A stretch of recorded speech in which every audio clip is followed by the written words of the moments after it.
ভাইজান, আফার একটা ফুল কিনে দেন। ফুল নেওয়ার যোগ্যতা সবাই রাখে না। আর তুমি আমাকে এই পার্ক ছাড়া কখনো কোথাও নিয়ে গেছো? আর সব সময় দিছো এই এক সস্তা ফুল। এত সুন্দর দেখতে, তারপরে ফুল নেওয়ার যোগ্যতা রাখে না। বাইরের দিকটা সুন্দর হলে হয় না রে, ভেতরটাও সুন্দর হতে হয়। কিছু মানুষের মুখে মধু থাকলেও অন্তরে বিষ থাকে। কি বলেন ভাইজান, বুঝি না কিছু। ওসব তুই বুঝবি না। এই টাকাগুলো রাখ, তোমার পরীক্ষা করাতে কাজে লাগবে। ধন্যবাদ ভাইজান। আচ্ছা, আজকে তাইলে আমি যাই।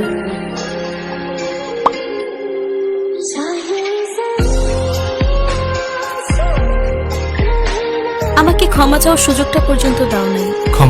ক্ষমার চান্স তো তাকে দেওয়া যায় যে ভুল করে, আর যে ধোকা দেয় সে তো কোনোটারই যোগ্য না। এই যে মিস্টার, কতক্ষণ ধরে কল দিচ্ছি, ধরছেন না যে? কথা বলছিলাম, ফোন তো গাড়িতে। Thank you. সামান্য একটা ফুল পেয়ে এত খুশি হয়ে গেলে? ফুল পেলে কোন মেয়ে খুশি হয় না বলো তো? চলো, সবাই আমাদের জন্য অপেক্ষা করছে।